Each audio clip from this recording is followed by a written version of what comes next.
Masama bang lumaban para sa kalayaan? Masama bang ipagtanggol ang bayan laban sa pang-aabuso at pang-aapi?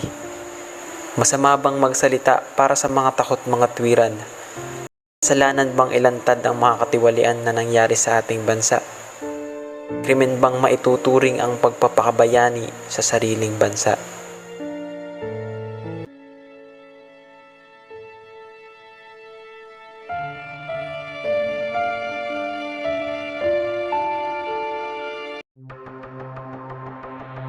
Pinili ng tao ang mamatay upang tubusin ng animoy patay na bayan.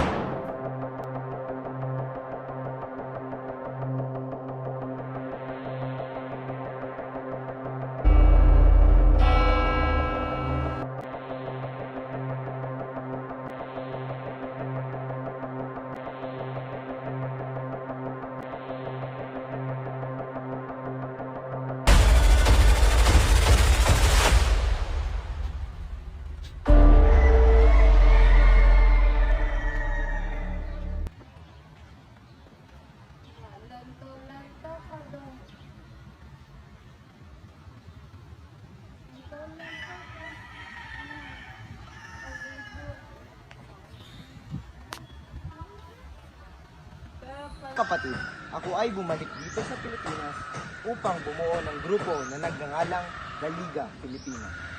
Layunin natin bilang miyembro ng La Liga Pilipina na mabigyan ng proteksyon ang bawat isa. Kaisahin ang buong bansa, malabanan ang karahasan, at mabigyang justisya at mapag-aralan ang reforma ng ating bansa. Ako ay lubos na nababahala sa ating bansa at sa aking mahal na mamamayan. Ang Liga Filipina ay isang samahan na itinatag ni Dr. RIZAL'S sa Pilipinas noong Hulyo 3, 1892. Binubuo ito ng mga taong nagnanais na maputol ang pag-aapi ng mga Kastila sa mga Pilipino.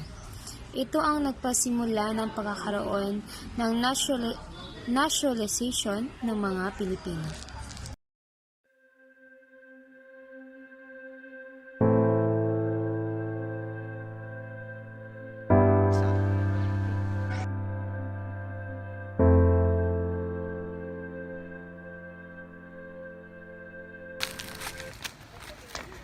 Narinig ako ng mga tao na bumubuo ng grupo ng mga ilustrado. Punyeta! Pag-aalsa ba ito laban sa mga Espanya? Hindi ito maaari! Huliin sila!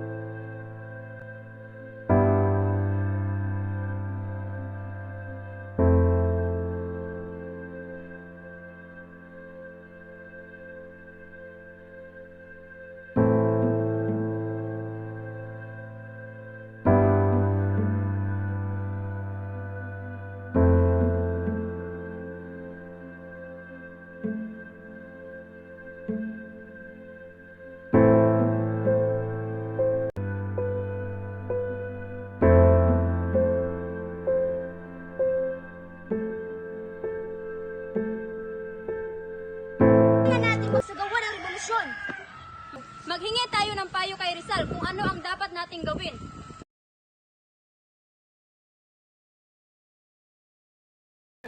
Alam mo ba na napagdesisyonan ni Andres Bonifacio na magtatag ng katipunan? Madaming buhay ang mawawala sa kanyang desisyon at hindi ako susuporta.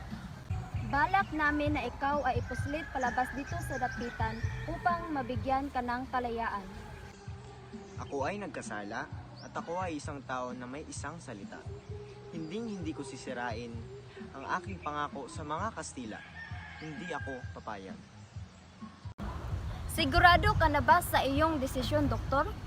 Oo, ako ay may paninindigan at ayaw ko na madaming buhay ang masasayang.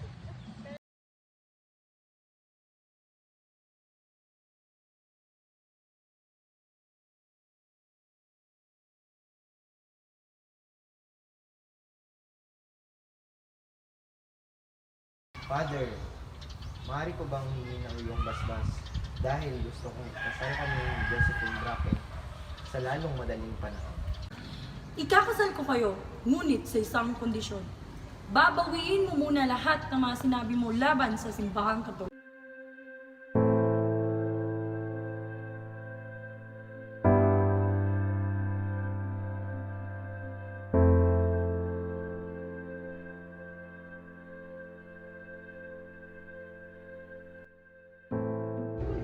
Ang taong nasasakdal ay nandito sa salang rebelyon, sadisyon, at pagbabalak na masama sa bansang Espanya. Ano ang pangalan ng masasakdal? Ako si Jose Protasio Rizal Mercado y Alonso Rialondo, Edad, 35 anyos, trabaho. doktor at manunulat. Ngayon ay maaari na ibigay ng prosekusyon ang kanyang panig. Tinatawagan ko sa hukumang ito si Attorney Alcocer upang tumayo sa harapan at ibigay ang kanyang panig.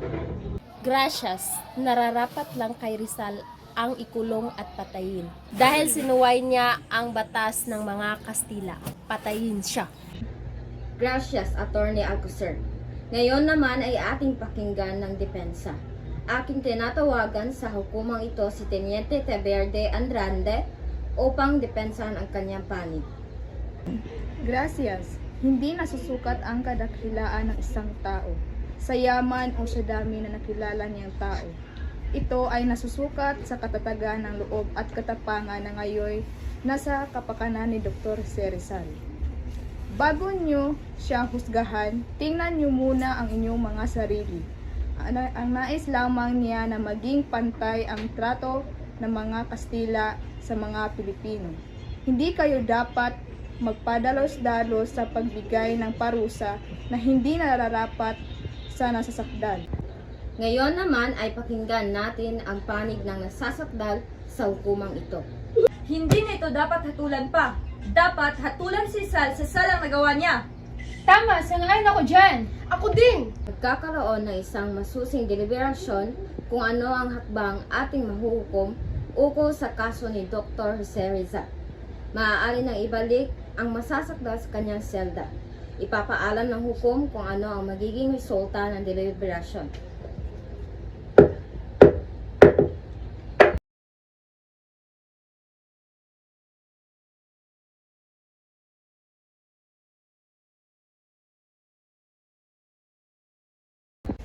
Pakibigay ito kay Gobernador General. Opo, masusunod. Magandang araw, Gobernador General. Ito na po ang hatol ng korte kay Dr. Jose Rizal. Magaling. Tama lang na patayin ang taong iyon. Yan ay nababagay. Ngayon ay babasahin ko sa inyo ang naging hatol ng korte.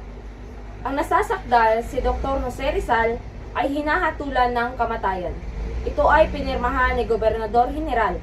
Ipapatupad ito sa ika-30 ng Disyembre, 1939 sa ganap na alas 6:30 ng umaga. Patawad, ginawa na namin ang lahat. Ngunit ang desisyon ng hukuman ay hindi umaayon sa katotohanan. Kung kailangang mangyari ito, kung kailangang magbuwis ako ng buhay, alang-alang sa inang bayan, gagawin ko ito ng buong tapang at dangal. Hanga mo ako, Rizal. Wala akong kilalang tao na kayang ibuhis ang kanyang buhay para sa kanyang inang bayan. Tawad, Rizal. Ako ay nalulungkot na hindi kita naipagtanggol sa kanila. Huwag kang mag-alala, Teniente. Lubos mo akong pinapahanga sa iyong katapangan. Tunay na dugong Pilipino ang dumadaloy sa iyong katawan. Andito ang iyong ina at kapatid.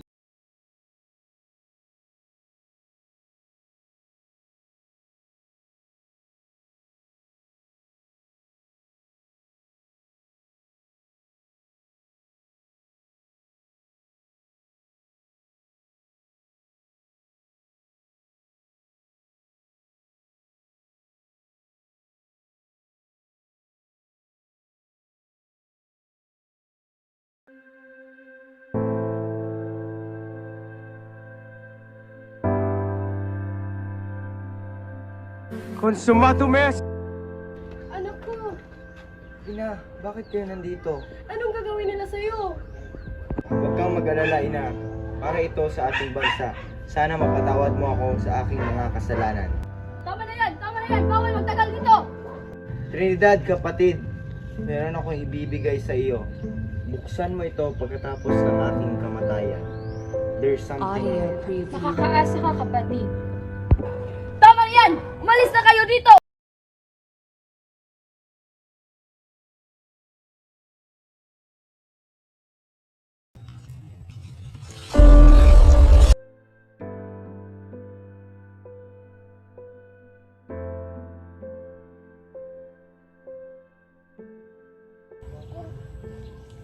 Diyan ako nag-aaral ng 7 taon. Mahilingin sana ako. Ano yun? Pwede nyo ba akong barilin nakaharap sa inyo? Hindi maaari.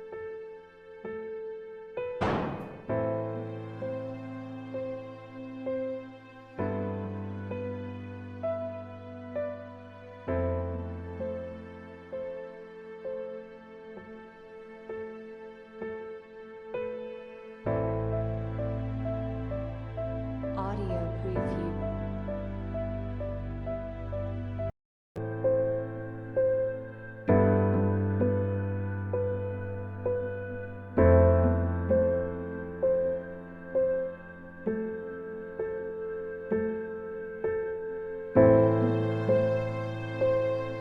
Audio preview.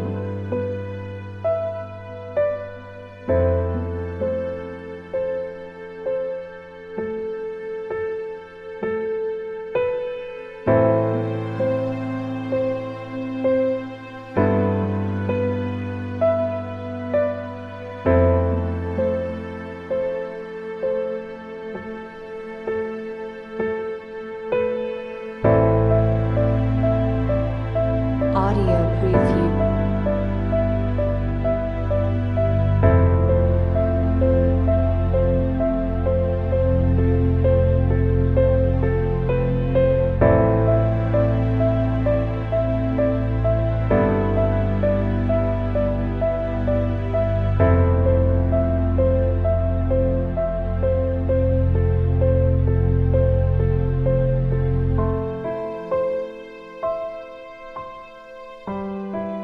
Audio preview.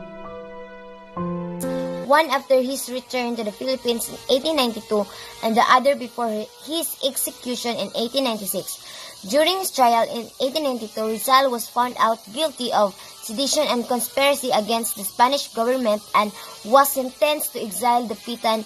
During his exile, he wrote his 2 novels, Noli Me Tangere and El Filibusterismo, which became symbols of Philippine national identity and resistance against Spanish colonial rule. Rizal, exile, and trial were part of a larger trend of political imprisonment, exile, and execution of Filipino nationalists during the Spanish colonial period. He was one of many Filipino nationalists subjected to trial, exile, and death in the name of defending the rights of their people. This legacy of trial, exile, and death is still relevant today. In the 21st century, Filipino activists are still being subject to political persecution. The Philippines is one of the most dangerous countries for journalists, with numerous cases of journalists being subject to threats, harassment, and even death. In addition, the Philippine government has been criticized for its use of trial and imprisonment against. The relevance past and present of our topic is exile trial, execution in Rizal. Jose Rizal and later found him guilty of rebellion, sedition, and conspiracy. He was executed by the Spanish colonial government for the crime and rebellion after the Philippine Revolution broke out. Many Filipinos who were arrested for possible rebellion were deported to Spanish penal colonies. Jose Rizal was arrested by the Spanish authorities on 4 grounds, and the injustice and misrule of the Spanish authorities during the trial of Rizal was evident. And Jose Rizal is binaril siya ng Espanyol sa likod, pero humarap si Rizal kaya nabalay siya sa puso. After as much evidence as possible, the preliminary investigation on Rizal began. Exile trial and death of Rizal shows that even if we have a high status in life, it is not enough to fight what we want to be.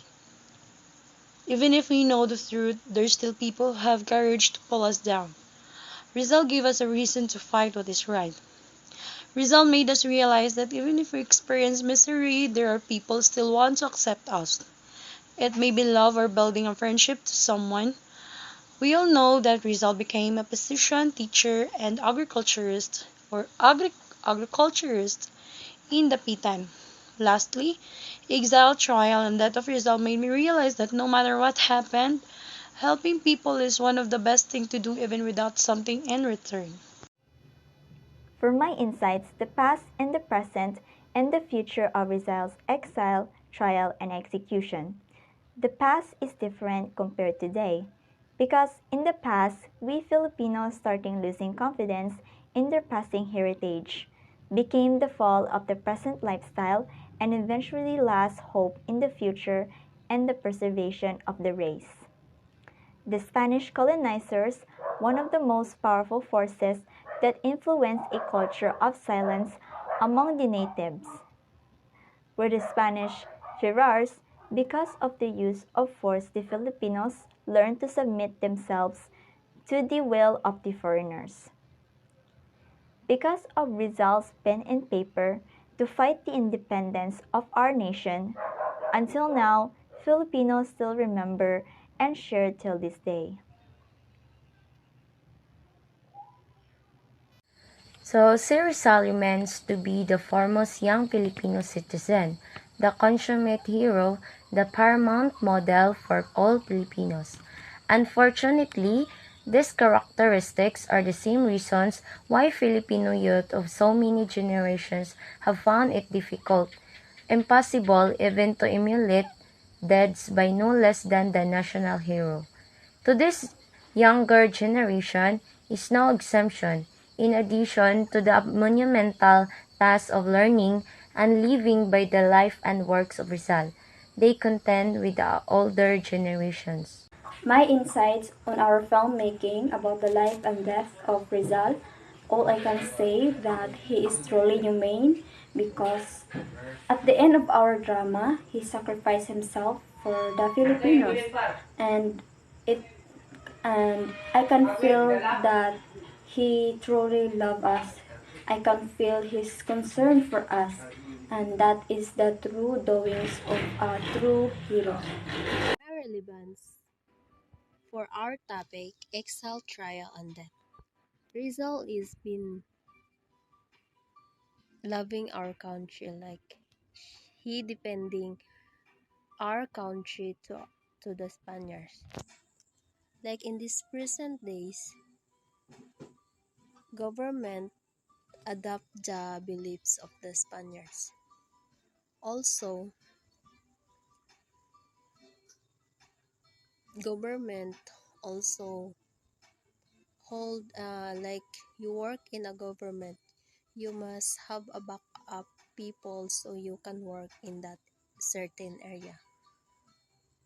The beliefs that Spaniard taught us, well, the taught us is been adapted in this present days. During Rizal's exile, he's been defending our country even if he died, and make a book or novel. So novel novel.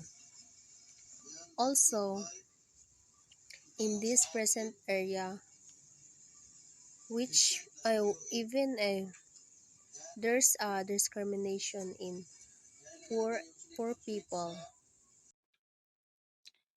So, my insights about the life and the work of Rizal after the film that we make or that we create is that the first thing that I realized is that Rizal did a lot of sacrifices, did a lot of things for the sake of our country, for his love to our country and to all the Filipinos.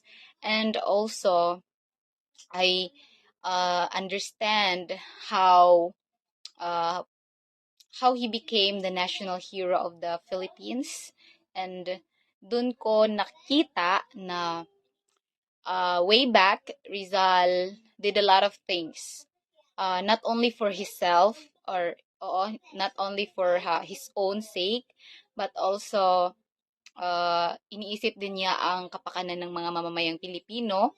And imagine it, we are under the colonization of Spain, and I think hindi lang Spain ang naka-under sa atin before, but here Rizal, no, nandyan si Rizal that time na secretly fighting, though not secretly, but parang in a way of parang ginagamit niya yung utak niya, very intelligent siya in a way of fighting for our country, no? So he create a lot of works, then also in connection sa mga nangyayari sa Philippines, which is we all know na it is very inhumane as a Filipino citizen na gagawin niya yon, and it's not easy sacrificing yourself for the sake of the whole country, for the sake of a lot of people, no, Filipino people specifically. So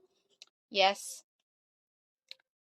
and also it includes the love life of Rizal, no, love stories of Rizal, and I observe or nakita ko doon na some of his love life, no, were affected also sa mga ginagawa niya for our country, and it's so sad to know na nangyayari talaga yan noon. And also his family affected din sa mga nangyayari before, kasi nga there are lots of people who is after for Rizal. Maraming nag-aano sa kanya, especially nung nalaman na ng nagko-colonize sa atin or nagsakop sa atin before, na Rizal is having a plan or is fighting secretly but in intelligent way for the sake of our country.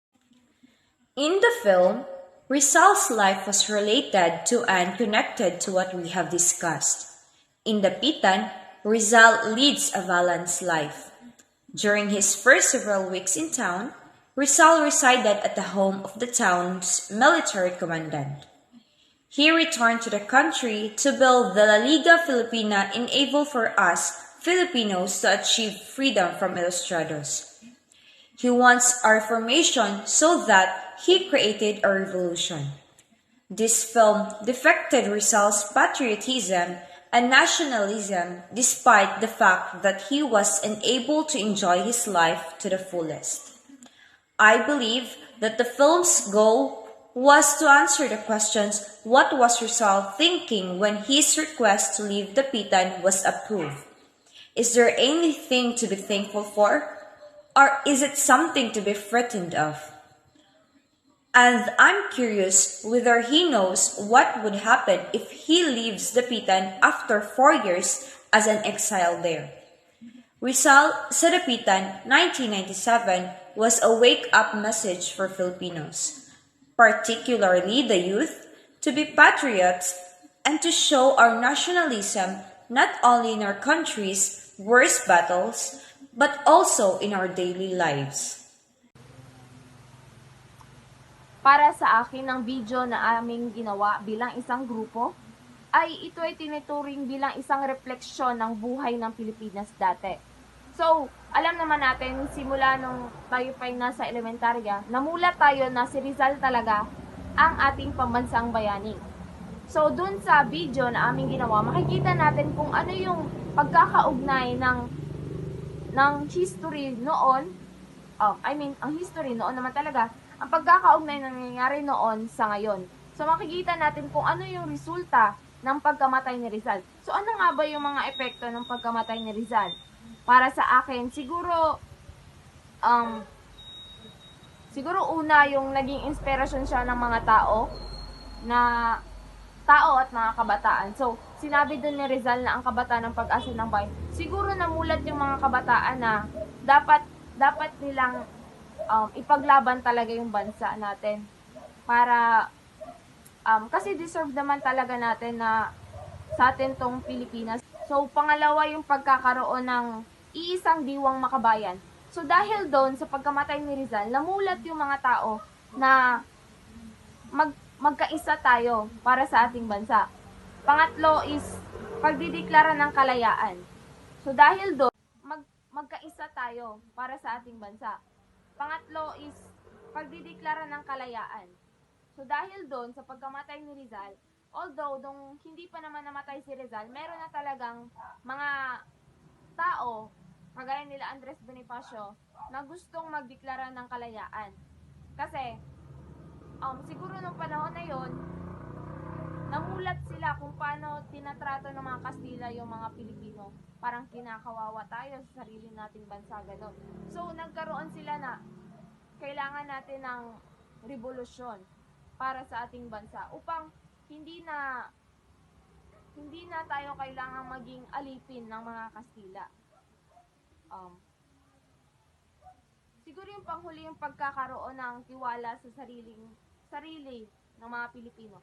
So, makikita natin yung epekto ng pagkamatay ni Rizal na yung mga Pilipino, nagkaroon sila ng tiwala sa kanilang sarili na kaya nilang ipaglaban yung karapatan nila para sa bansa. So, isa lang yung masasabi ko, na ang pagkamatay ng ating bayani ay isang pahayag ng katapangan, hindi takot. Pagmamahal sa bayan, hindi kahihiyan. Pagmamalaki ng dangal, hindi sedusyon. So si Rizal ay ating bayani na dapat nating ipagmalaki. Dahil kung hindi dahil sa kanya, patuloy pa rin tayong sinasakop ng mga Kastila. What I love of this video is the trial of Rizal, because this is the most famous history in the Philippines. Not because he is our national hero, but also what is the reason he died. He didn't die because he is protecting himself or his family. He died because he protects all the Filipinos. This trial of Rizal is really a mistrial. It was a big joke from the very start, and it was completely trash. If I would describe it, that I want to poke. But as I said, he died because he protects us. The cruelty enrages me so much that I can compare those Spanish authorities at the time to wild animals possessed by evil.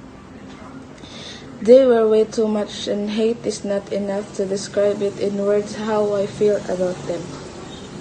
Those Spaniards really get to my nerves, because if they didn't kill Rizal, I think he will go in to free our country with their hands. He will still write many poems that in this day it will inspire us. Rizal is expected to be a hero that is able to lead the people and be a role model for the youth of today. He is expected to be a symbol of justice and peace in a time of darkness. He is expected to be a strong leader who will stand up for what is right and be a voice of the people. Rizal is seen as a hero in many countries around the world and is still remembered fondly by many. However, in today's world, it is difficult for one person to be a leader and a symbol of hope for everyone. Rizal is remembered for his bravery, courage, and dedication to his country, but it is up to each individual to be a hero in their own way. The reality is that Rizal cannot single-handedly lead the people, but he can serve as an inspiration to those who are looking for a role model. The role of Rizal's life is always strive for excellence and justice, to be advocate for the oppressed, and to lead by example. He showed us that by being a leader with courage, intelligence, and determination, one could achieve great things. He also showed us that with education and hard work, one can make a difference in society. Finally, he taught us that no matter how difficult the task, we must never surrender in the face of adversity. The moral lesson is alive today, but the expectation of him being a leader are not quite as strong in reality. He is still a symbol of hope and courage for many, but his impact is not as widespread as it was in the past. The current era is largely focused on social media, and the idea of a single leader or symbol of hope is not as prominent or powerful as it was in Rizal's time. Despite this, Rizal legacy still lives on, and his name is still inspiring Filipinos to stand up for their rights and fight for a better future. Rizal's legacy is still alive today, but the expectation of him being a leader are not quite as strong in reality. My insights about this scenario is that Rizal sacrifices his own life to achieve the freedom that Filipinos deserve to have, even risking his own life in the process. He may not succeed, but somehow his efforts are seen and recognized among us and inspired us to great lengths. In Spanish era, the status of treatment of Filipinos are cruel. Anyone who defies the Spaniards receive a death sentence. So, as a Filipino in that period, it takes a great responsibility to conform. It helps us to become aware of our past and how brave our heroes just to have that freedom that we longed for so many years. Dr. Rizal is known for being a writer, so he uses his intellect to write novels about the treatment of Spaniards to the Filipinos and how they forbid the Filipinos of any rights. As we all know, Rizal grew up in an average family and he uses this opportunity to study abroad to make use of his intellect to create plans and build a company of people that is willing to fight for their freedom. In the video, we can see that Spaniards are not pleased with Rizal's actions of betrayal. They were angry at him, they wanted him dead, and to retract his words that he writes in his novels. In his novels, he clearly stated the bad deeds of Spaniards and how unjustly they are to Filipinos. In Spanish era, Filipinos are used as slaves and maids by the Spaniards and also mocked by them.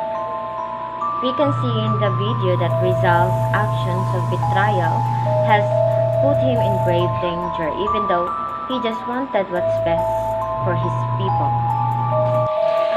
Whether we like it or not, in the past, our actions were limited and anyone who defies the Spaniards will cost them dearly.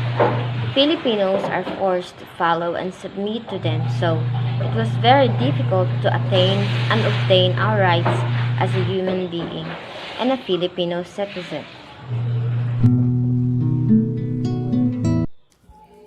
Ang tunay na pagbibigay ay iyong nasagit. Isa sa mga katagang palaging sumasagi sa aking isipan. Habang ginugunit ako ang mga magagandang karanasan nung ako'y bata pa. Ako si Jose Rizal, isang manunulat, ophthalmologo, inhenyero, linguista, pilosopo, at higit sa lahat isang makatao, makabayan, at makadiyos. Sa aking mga kaaway, tingin nila ako ay filibustero, subversibo, erehe, at kung ano-ano pang pwedeng maging tawag sa isang taong buhay pa ay nasusunog na ang kaluluwa sa impyerno. Ngayon, ako ay nahaharap sa kamatayan. Subalit, bago ako mamaalam, hayaan niyo munang isalaysay ko ang aking mga pinagdaanan. Ipinanganak ako sa Kalamba at bininyagan ako sa simbahang Katoliko, kasabay ng habiling ako'y alagaan sapagkat ako ay magiging na mamamayan. Simula nang ako ay mapaaway ng pagtawanan ni Pedro Cruz. Dahil sa kalupitan ng aking profesor, ay pinagsumikapan kong abutin at higitan ang mga ekspektasyon ng aking mga guro. Hanggang sa ako ay makarating sa Santo Tomas at Ateneo upang makapag-aral ng medisina.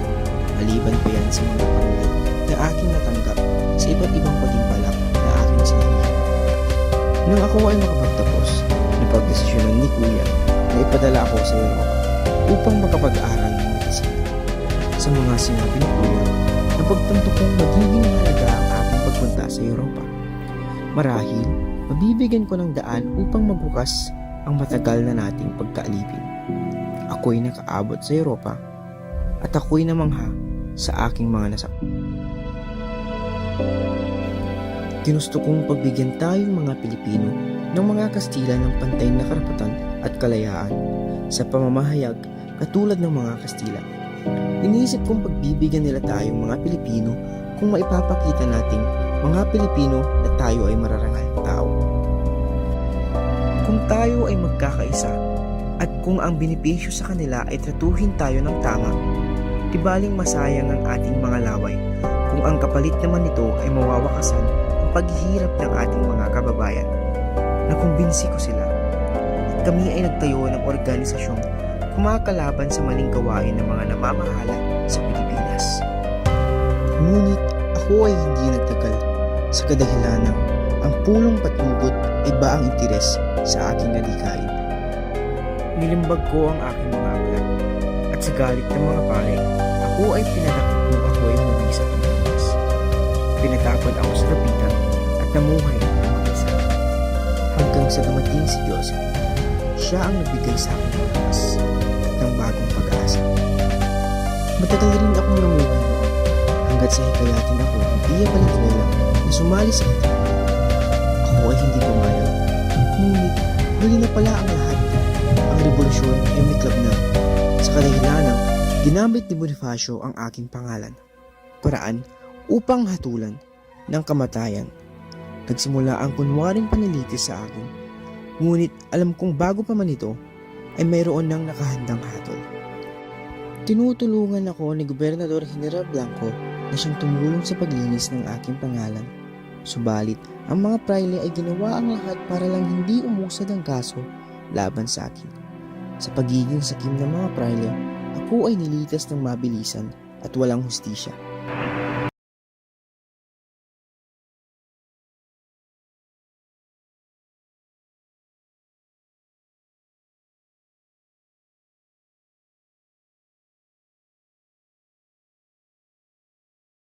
Ang tao ng isang salita. Nabigid ka, makuhaan ka, gusto daw. Sila. Sayo sila.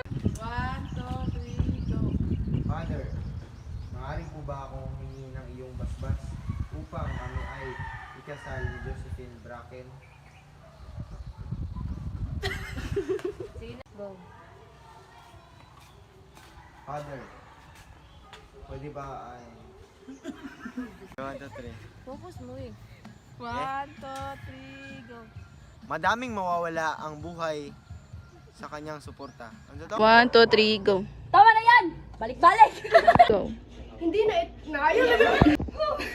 Game. Habit na mo man. 1, 2, 3, go.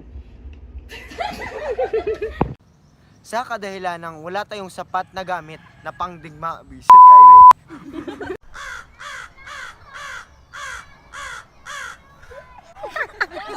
Samaron. Mayroon akong narinig ng mga tao na bumubuo ng mga grupo ng ilos. Dali na, 1, 2, 3, go! Hindi na ito tama. Kailangan na nating magsagawa ng revolusyon. Maghingi tayo ng 2, 3, go. dahil para sa kanya, hindi sapat ang mapayapang pag-aalsa. Hindi ako sang-ayon sa kanyang desisyon. Maratong sa ganito ko diyan. Sakay na tapos. Naku, magbuta-buta, oy. Dahil ang mga mamamayang Pilipino ang kawawa. Sa kadaliha. Sa